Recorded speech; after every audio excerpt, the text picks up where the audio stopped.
हम उत्पत्ति का सेशन 4 हम सीखेंगे।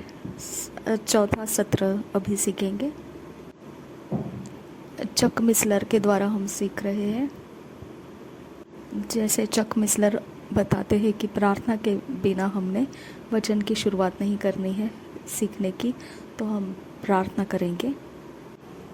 धन्यवाद करते हैं पिता, आपने अभी तक जितना वचन हमें उत्पत्ति में से सिखाया इसके लिए हम विश्वास के साथ धन्यवाद करते हैं कि हम इन सारी जानकारियों को आपके राज्य के काम में लेकर आएंगे। नासरी यीशु मसीह के नाम में मांगते हैं पिता, हमें और भी मदद करो, अनुग्रह दो कि आपकी सच्चाई तक हम पहुंच सके। नासरी यीशु मसीह के नाम में मांगते हैं पिता, सुन और कबूल कर। आमीन आमीन आमीन। हम चौथे सत्र में हैं और बहुत धीरे धीरे हम आगे जा रहे हैं। इसके विशेष जानकारी के कारण हम धीरे धीरे इसे पूरा कर रहे हैं, लेकिन एक समय आ जाएगा कि जब ये विशेष जानकारियाँ इसमें से पूरी हो जाएगी, तब हम जल्दी जल्दी आगे बाकी के सारे किताब पढ़ के सीख के पूरे कर देंगे। चक मिसलर बताते हैं कि जैसे कि उनके 40 साल के पवित्र बाइबल के अध्ययन अभ्यास करने के बाद जो उनको पता चलता है कि ये जो उत्पत्ति है उसका पहला वचन से लेकर जो शुरुआत है, इसका अभ्यास गहराई में करना इतना ज़रूरी है, क्योंकि इसके साथ जुड़ा हुआ है जो अंतिम समय की हम बात करते हैं, परमेश्वर के न्याय के बारे में और नर्क और स्वर्ग के बारे में। उत्पत्ति का जो अध्याय है वो बहुत ज़्यादा मृत्यु के साथ जुड़ा हुआ है, जो हमको मृत्यु दंड के हिसाब से समझ में आती है, उस बारे में, न्याय के बारे में, और जब एक आखिरी का समय किस प्रकार से परमेश्वर करने वाला है इस पृथ्वी के साथ, उन सब बातों से जुड़ी हुई सारी बातें आपको उत्पत्ति के पहले अध्याय या उत्पत्ति के पुस्तक में से ही प्राप्त होती है। इसकी वजह से इसे समय लगाकर अभ्यास करना जायज़ है। यही बात चक मिसलर बता रहे हैं कि 40 साल तक जो उन्होंने काम किया है इस पुस्तक में या पवित्र बाइबल के अभ्यास में, तो ये सब बातों के बीच में उनको इस बात की पूरी जानकारी हो चुकी है कि उत्पत्ति के ऊपर समय लगाकर अभ्यास करना ज़रूरी है। जैसे कि हमको पता है, उत्पत्ति ये हमको बताता है कि परमेश्वर सब कुछ का मालिक है, वही सब कुछ का निर्माण करता है, वही चलाने वाला है, तो वही दंड को भी देने वाला है, और वही सृष्टि के बारे में हमारे साथ कुछ बातें आगे भविष्य की बनाकर रखा हुआ है। तो ये सारी चीज़ों को जब हम समझते हैं तो उत्पत्ति ये किताब हमारे लिए साधारण किताब, एक ऐसे ही समझने वाला उपदेश ऐसा नहीं है, क्योंकि इस उत्पत्ति के ज़रिए से हम परमेश्वर के उस सारी योजनाओं तक पहुंचते हैं कि न्याय क्या है, मृत्यु क्या है, दंड क्या है, नर्क और स्वर्ग क्या है, और वहाँ से फिर परमेश्वर ने भविष्य कैसा रखा है सृष्टि के ऊपर रहने वाले लोगों के लिए। ठीक है, तो ये एक साधारण अभ्यास नहीं है, इसको आसानी से समझकर आगे निकल जाने वाली बातें नहीं है इसके अंदर। ये गहराई से समझ के साथ इसे ग्रहण करना है कि हमारा निर्माणकर्ता क्या कर रहा था उत्पत्ति के अध्यायों में। संसार में देखा जाएगा तो लोग खोजबीन करने में जुड़े हुए हैं। ओके, तो अगर देखा जाएगा तो वो लोगों को जानकारियाँ लाकर दे रहे हैं जो बहुत ही संवेदनशील जानकारियाँ हैं, जो आखिरी में जाकर परमेश्वर ही के बारे में बात हमारे तक पहुँचती है। तो यहाँ पर जो खोज करते हैं संसार के लोग, वो उत्पत्ति के 6 दिन के अंदर क्या क्या घटनाएं हुई है उसी के बारे में खोज करते हैं और लोगों तक पहुंचाते हैं ऐसी संवेदनशील बातें। तो जब हमारे ये 6 दिन क्या क्या किया था परमेश्वर ने, इस बात को अच्छे से हम समझ जाएंगे तो आगे का फिर समय बहुत आसान रहेगा। हम जल्दी जल्दी उन बातों को भी सीख लेंगे जो आगे किताब में रखी गई है। अब चक मिसलर जो है वो बता रहे हैं कि आपको मैं एक बात बताना चाहता हूँ कि जो गले से उतार रहा हूँ ये माला, आप देख सकते हैं कि ये एक बहुत ही ऐसे लगता है, कुछ अटपटा सा चीज़ लगता है ये, लेकिन आपको मैं इसमें से कुछ बताना चाहता हूँ कि मैंने इस माले को इसीलिए पहना है कि ताकि मैं जो मेरे साथ कॉम्पिटिटर्स हैं, ओके, स्पर्धा करते हैं मेरे साथ, जो मेरे साथ दौड़ में है और अपने आप को वो आगे दौड़ में जिताना चाहते, तो मैं उन लोगों को निराश करने के लिए ये माला पहनकर घूमता हूँ। और जब मैं ऐसा करना चाहता हूँ तभी मैं ऐसी माला पहनकर जाता हूँ। अगर मैं ऐसा ये कहानी आपको बता दूँ तो आप हंसना आपको आसान हो जाएगा, क्योंकि आपको इन बातों के ऊपर विश्वास नहीं होगा, ठीक है ना, क्योंकि चक मिसलर ऐसा करेंगे ये बात के ऊपर आपको विश्वास नहीं होगा, ठीक है ना।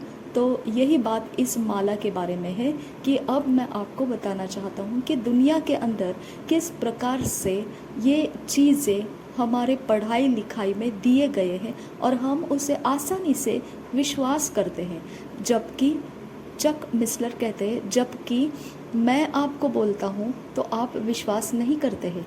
लेकिन यही बातें जब आपको बोला जाता है कि मनुष्य ऐसा ही आया हुआ है, वो पहले एक बंदर के रूप में था और फिर उसकी चीज़ें बदलती गई आगे। तो देखिए ये सारी बातें आपको पढ़ाई लिखाई में अभ्यास करने के लिए दिए जाते हैं, उसके ऊपर आप परीक्षाएं लिखते हैं, आपके दिमाग में ऐसी चीज़ों की इतनी सारी भरपूरी हो चुकी है, तो आप ऐसे बातों के ऊपर विश्वास करेंगे ही करेंगे, क्योंकि आपको वही चीज़ों से गुजार कर आपका दिमाग भर दिया गया है, ठीक है ना। तो इसके वजह से आपको उत्पत्ति का अध्याय मैं इतना आसानी से सिखाकर अलग नहीं करना चाहता हूँ, क्योंकि आपने जो पढ़ाई किया है वो आप भरोसा कर सकते हैं, क्योंकि आपके लोगों ने आपको स्कूल में कॉलेजेस में वो डिग्री लेने के लिए पढ़ना आपको ज़रूरी करके दिया था। लेकिन कभी आपने उसके बारे में ये नहीं सोचा क्या ये सच में ऐसा है या नहीं है। तो इसके लिए मुझे उत्पत्ति के अंदर से ये बातों को आपको सामना कराना है, क्या मैं ऐसे कर रहा हूँ तो सच है या झूठ है, ठीक है। तो आपने तुरंत हंस के दिखा दिया कि ये झूठ है, मैं ऐसे काम के लिए ऐसी माला को इस्तेमाल नहीं करूँगा, ठीक है ना। तो आपके मन के अंदर होश है कि आप किस बात को सच मानना है और किस बात को झूठ मानना है, ठीक है ना, क्योंकि आपके पास पढ़ाई लिखाई है, ठीक है। तो अब मैं दूसरी बात आपको बताता हूँ। ये माला की तरफ देखिए, इसके अंदर 2 रंग है, एक सफ़ेद रंग है और एक काला रंग है। अब इन रंग के जो माला के बीज है, जो मोती है, उसको मैं फेंक देता हूँ ज़मीन के ऊपर, निकाल के ऐसे फैला देता हूँ, ठीक है। अब मैं क्या करता हूँ, एक धागा लेता हूँ और उसके अंदर बिना सोचे समझे बस माले के अंदर वो बीज को, वो मनी को, वो मोती को पिरोना शुरू कर देता हूँ, बिना सोचे समझे कहीं से भी उठा लिए और पिरो दिए।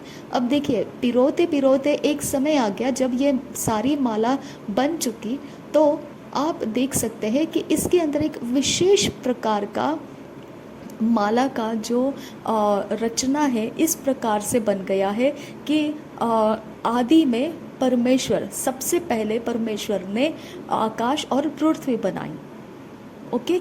अगर ये माला इस प्रकार से बनता है, जिसका अगर हम अक्षर को जोड़ेंगे, उनकी रचना को जोड़ेंगे, तो उसका रचना ये वचन को बताता है कि सबसे पहले परमेश्वर ने आकाश और पृथ्वी को बनाया। तो अब मैं आपको पूछना चाहता हूँ, क्या ऐसा आप विश्वास करेंगे, ठीक है ना।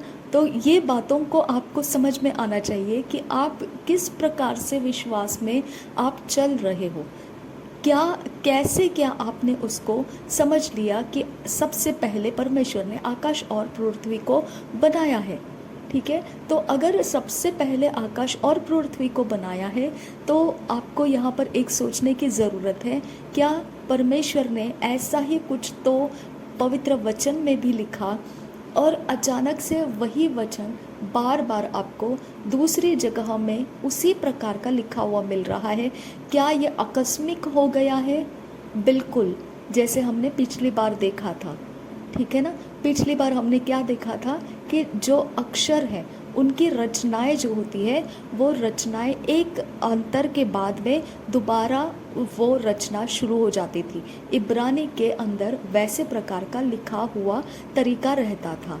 ओके, तो एक रचना में लिखा हुआ कुछ भी बात रहेगा वो एक अंतर काटने के बाद में दोबारा उसी रचना की बात आपको पढ़ने को मिलेगी। ये एक अचंभित कर देता है इंसान को। आप पिछले रिकॉर्डिंग में जाकर इसे देख सकते हैं कि इसके बारे में हमने बात कर रखी है। तो ये कैसे संभव हुआ? तो यहूदी लोग यही कहते हैं, हमको नहीं पता है, हमने बस अपने तरीके, अपनी जो भाषा है उसका इस्तेमाल किया है, और जो लोग उसका अभ्यास कर रहे थे उनके समझ में आ गया कि कुछ अंतर के बाद यही बात दोहराई गई है। ठीक है, तो इस प्रकार से ये माला का भी मैं आपको बता रहा हूँ कि यहाँ पर काले रंग का और सफ़ेद रंग के ऐसे 347 मोती है। ठीक है, और 2 रंग है।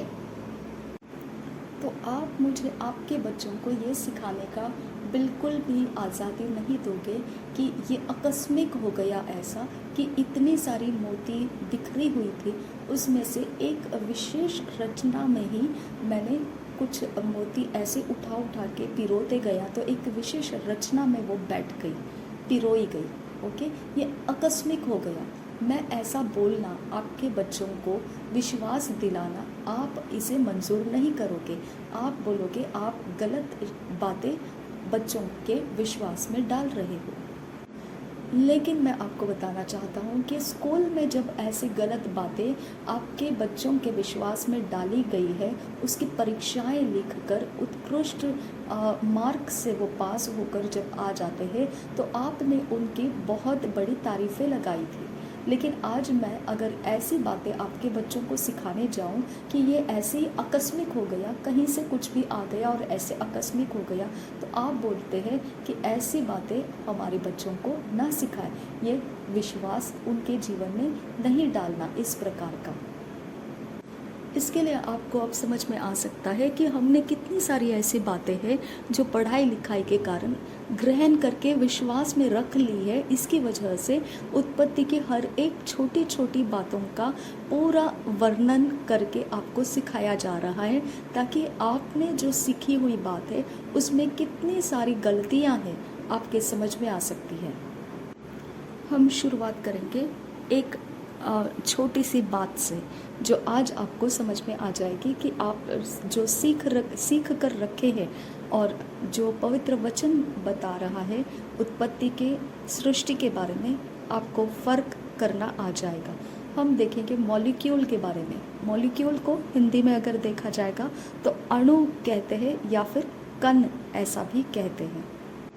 उसी का हम एक इस्तेमाल करेंगे ताकि हम अपने दिमाग में जो सीख कर रखे हैं उन बातों का और असलियत में पवित्र वचन क्या क्या बताता है इस बारे में हम फ़र्क करके देख पाएंगे। अब यहाँ पर आप एक कण के बारे में देख रहे हैं। हम शुरुआत करेंगे जो लहू है हमारा, उसके अंदर हीमोग्लोबिन, आप सबको पता है कि हमारे लहू के अंदर हीमोग्लोबिन पदार्थ रहता है। अगर आपने पढ़ाई करके देखा होगा तो हीमोग्लोबिन के अंदर 574 कण होते हैं, और वो जैसे हमने माला के बारे में देखा उसमें मैंने सिर्फ 2 ही रंग के बीज आपको बताए थे, एक काले रंग का और एक सफ़ेद रंग का। तो आप हीमोग्लोबिन के अंदर देखेंगे तो सिर्फ 2 रंग के बीज नहीं रहते हैं, वहाँ पर आपको 20 अलग अलग बीज मिलेंगे जो 574 बीज इकट्ठे करके फिर हीमोग्लोबिन के अंदर आपको वो पाए जाते हैं। आपको थंबनेल में इन बीज के अंदर जो जो हमारे हीमोग्लोबिन के अंदर जो जो पदार्थ होते हैं, जो छोटे छोटे कण होते हैं, उनकी कैसे कैसे रचनाएं हैं, ये आपको देखने मिलेंगे। ठीक है, 20 बीज समझ सकते हैं, 20 मनी रहते हैं, अलग अलग रहते हैं, और उनको इकट्ठा करके हीमोग्लोबिन के अंदर रखा गया है। अब आप ये माला के पिरोए जाने के बारे में सोच सकते हैं कि मैंने आपको क्या बताया कि जो माला बनी तो कैसे किया था मैंने। उसके सारे बीज को मैंने फैला दिए ज़मीन के ऊपर। 2 रंग के थे, एक सफ़ेद और एक काले, और मैंने क्या कर दिया, वो सारे मिलके 374 थे। तो मैंने क्या कर दिया, सबको पकड़ के एक उठा के, जैसे बिल्कुल सोचा नहीं कि किस प्रकार से मैंने उसको पिरोना है, बिल्कुल नहीं सोचा, बस हाथ लगे उस बीज को उठाया और उसको धागे में पिरोते गया। तो इस प्रकार का बीज बन गया, ये माला बन गया, जिसमें बराबर से एक रचना आ गई कि इतने बीज पिरोने के बाद एक काले रंग का आ गया, इतने बीज पिरोने के बाद एक सफ़ेद रंग का आ गया।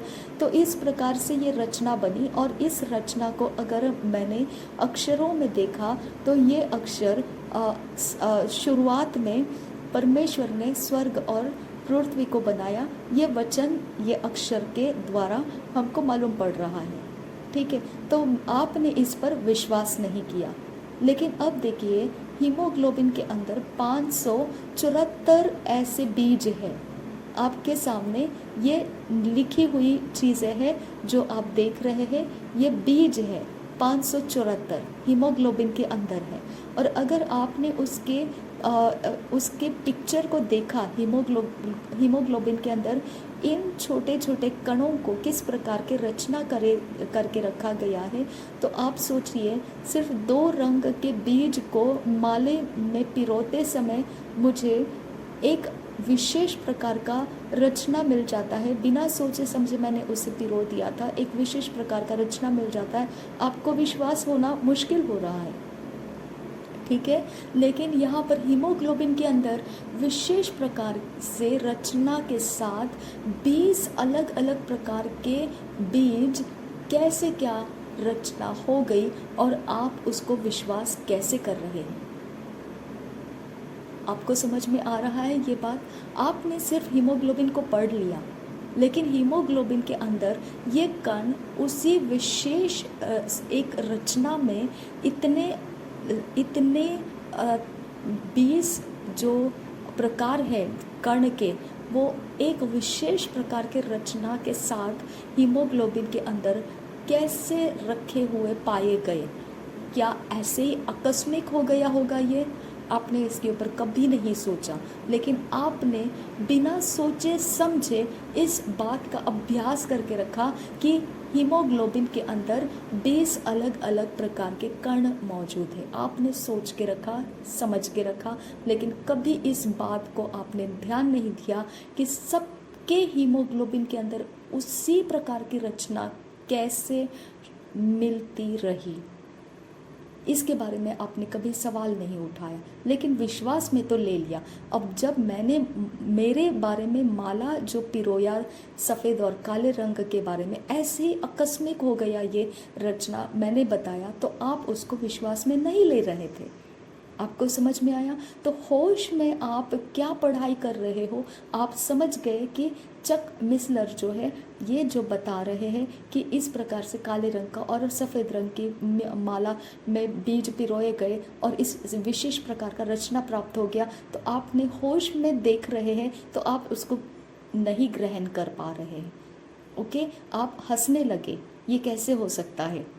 ओके, बिना सोचे समझे आपने माले में पिरो दिया है, धागे में पिरो दिया है, और बिल्कुल एक तरीके के साथ वो रचना में दिखाई दे रहे। ऐसे कैसे हो सकता है? ये तो नहीं हो सकता, ये तो एक चमत्कार ही है। ओके, आप उसको विश्वास नहीं कर रहे हैं। लेकिन आपके ही हीमोग्लोबिन के अंदर 20 ऐसे बीज है जो हीमोग्लोबिन के अंदर विशेष प्रकार के रचना के साथ पिरोए गए हैं, और वो हर एक इंसान के अंदर उसी रचना के साथ पिरोए गए। आपने उसका अभ्यास भी किया है, आपको कभी ये सवाल नहीं आया कि मैं इसके ऊपर विश्वास करूं कि ये आकस्मिक हो गया है या इसे किसी ने पिरोया है। इस प्रकार से आपने कभी अपने आप को ये सवाल के साथ परेशान नहीं किया, लेकिन आप विश्वास कर चुके। आपने परीक्षा भी दे दी, आपने उत्तम मार्क से आप उसमें से पास भी होकर आए होंगे, बहुतों ने आपकी तारीफ भी की होगी। वो विश्वास करना आपको आसान हो गया, लेकिन मैंने बताया हुआ आकस्मिक ऐसा हो गया, ये विश्वास करना आपको मुश्किल हो रहा है। अब यहाँ पर एक और बात आ जाती है, अगर इस विशेष प्रकार के साथ ये 20 जो बीज है हीमोग्लोबिन के अंदर विशेष रचना के साथ अगर आपको पाए नहीं जाते हैं, तो वो बीमार अवस्था निकल आती है, और उस बीमारी का नाम हीमोग्लोबिनोपैथी ऐसा होता है। तो इसके रचना का नहीं होना बीमार अवस्था का लक्षण रहता है। तो इसके लिए आप समझ सकते हैं कि एक इंसान के अंदर हीमोग्लोबिन का रचना बनाए हुए अवस्था में होना कितना ज़रूरी है, ठीक है ना। तो ये आकस्मिक हुआ या इस रचना को किसी ने किया, आप सोच कर देखिए। अगर ये आकस्मिक हुआ तो आप विश्वास कर रहे हैं, या फिर आपको पता है ये किसी ने तो इसका रचना किया है, तो आप उस प्रकार का विश्वास कर रहे हैं। और ये भी आपको समझ में आता है, अगर एक विशेष प्रकार के रचना में हीमोग्लोबिन के अंदर ये 20 पदार्थ नहीं है, तो फिर वो एक बीमारी का नाम बन जाता है, हीमोग्लोबिनोपैथी। यानी ज़रूरी है कि वो रचना के ही अनुसार हीमोग्लोबिन के अंदर होना चाहिए।